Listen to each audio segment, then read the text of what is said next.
ما في شغل مشاكل. الجناح الثاني على ما يبدو في كتعة مش كسر، كتعة. والكتعة هذه أصعب، الكتعة يا إخوان أصعب من الكسر. كتعة بيكون زي كتلة عضلية جوا في الجناح، تحولت اللي هو كلس، فبصير كتعة من الجناح من الداخل من جوا.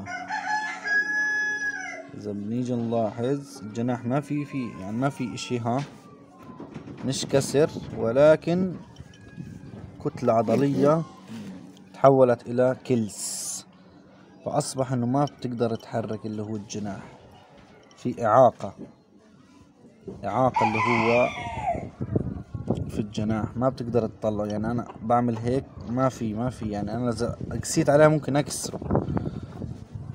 فهل بنقدر نعالجها؟ للأسف يا إخوان ما في علاج إلا الكلس المتجمد، ما له علاج. طب هل بنقدر نستفيد منها؟ ممكن نستفيد منها.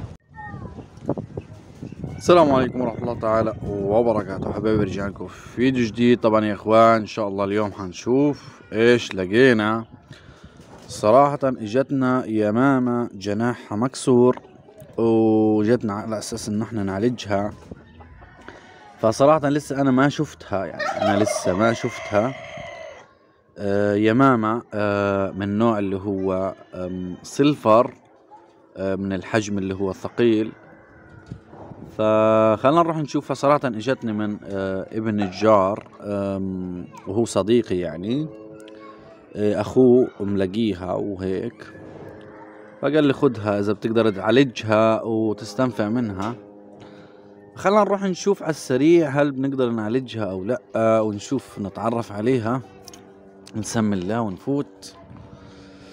طبعا خلنا متفقين انه الحمام في منه انواع، في عنا الكينج، وفي عنا اللي هو سيلفر، في عنا اللي هو القلاب، وفي عنا كمان السيلفر، وفي عنا اللي هو الهزاز، وفي عنا اللي هو السيلفر والسيلفر. ففي اختلاف بين اللي هو الأحجام واللي هو السلالات هذه. خلنا نشوف السلالة اللي معانا هذه اللي جايبين لنا إياها. وين الحمامة يا بابا اللي جابها براء؟ وين حطيتوها؟ في القفص هان؟ ايوه. صراحة يا اخوان هو جاب لي اياها، انا مسكتها وما اهتميت فيها، يعني مسكتها هيك ووديتها اللي هو ابني يوديها على البيت يحطها في قفص، نشوف ايش بتحتاج وايش قصتها والى ذلك. طبعا هذه هي، وعلى ما يبدو اللي هي انثى، يعني لازم شايفين، فهي انثى وسلفر وحجم يعني ثقيل. اذا بنلاحظ هان الحمامة هذه قلاب، شاهدوا اللي هو حجمها على الثنكة، وشاهدوا حجم هذه على الثنكة، واضح انه حجمها كبير. خلنا نشوفها ونتعرف عليها ونشوف من ايش يعني بتعاني. هذا الشمشوم مسطلت على اللي هو الديوك. عندي ديكين، الديك هذا شمشوم مسطلت عليهم على يوسي وعلى فزاع الدجاج اللي هو البلدي واللمبرغيني. فهذا ذابح هدلاك. انه هدلاك اكبر منه بالحجم. تمام، مش قصتنا هذه. خلنا نشوفها ونتعرف عليها. بالوهلة الأولى هي بس يعني جناحها، حاسس إنه في جناح من الجناح متدلي أكثر. الجناح اللي على اليمين متدلي. خلنا نطلعها ونشوف هل تستطيع الطيران أو لا. أوبا، شايفين إيش صار؟ من الوهلة الأولى بين معنا إنه هي معاها كتعة، ومش اللي هو مشكلة في جناحها أو مشاكل، كتعة. بابا هات لي انتاية اللي جبناها. منور أبو كتلة. منور ابو كتلة. هاتها شوف. شو مالها؟ هاتها نشوف ايش مالها.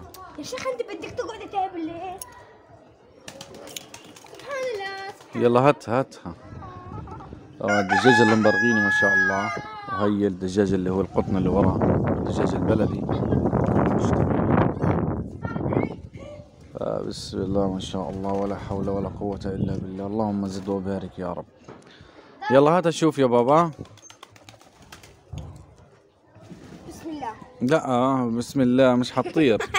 راح توقع على الأرض. هتستشهد. خلص يلا روح العب مع أخوك.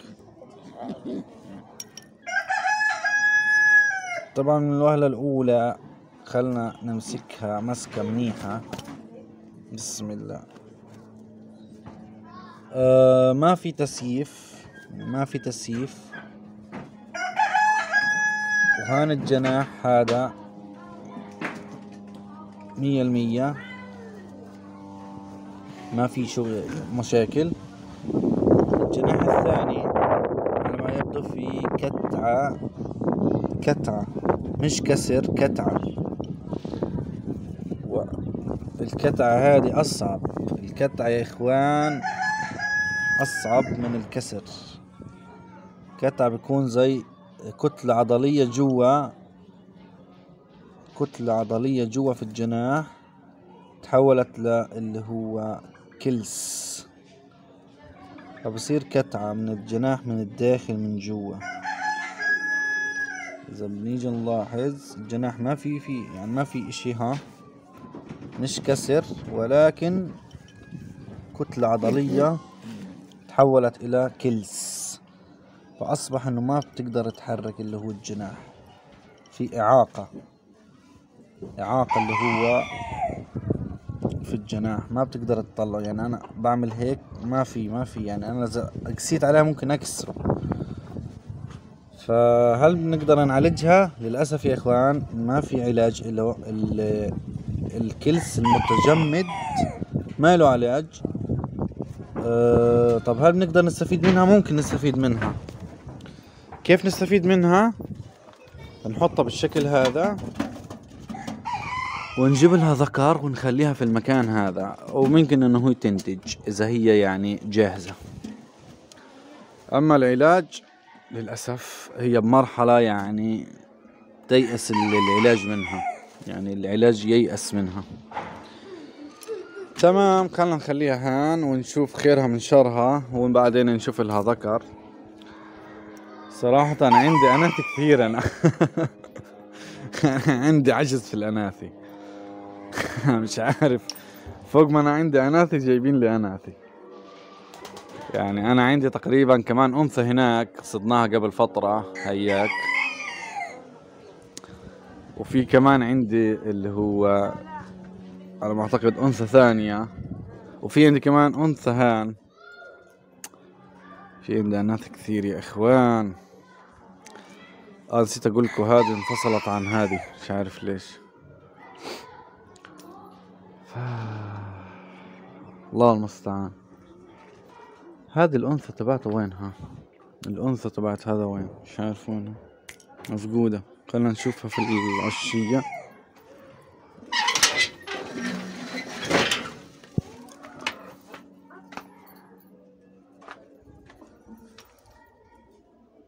لا مفقودة. طب أين هي؟ خلنا ننادي عليهم ونشوفها.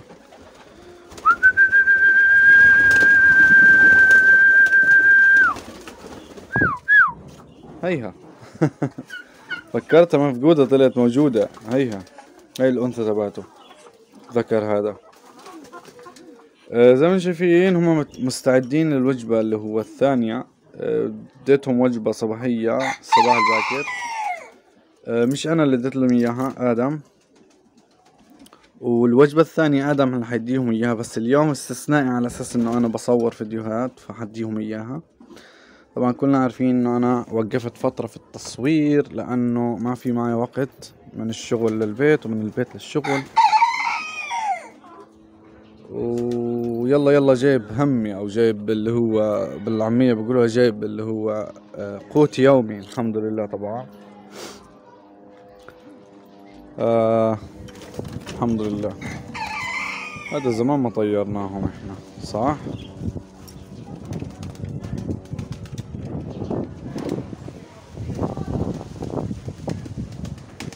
اسم الله عليك. وهذا زمان ما طيرناهم.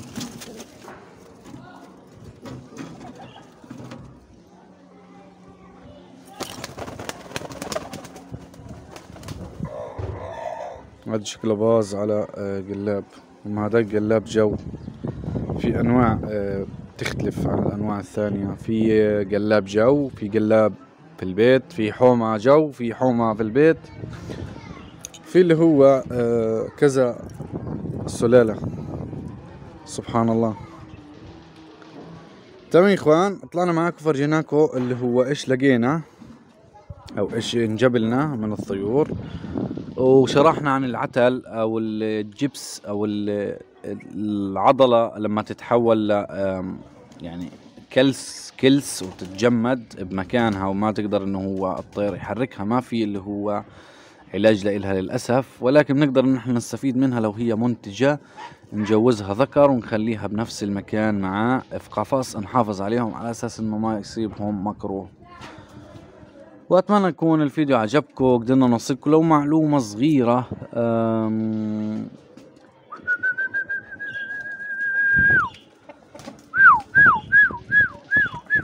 حبايبي بهيك بنكون وصلنا معاكم لاخر الفيديو. بتمنى لو عجبكم الفيديو تنزلوا تحت تشتركوا في القناة وتفعلوا تنبيه جرس الفاقة بحيث ينزلكم الجديد.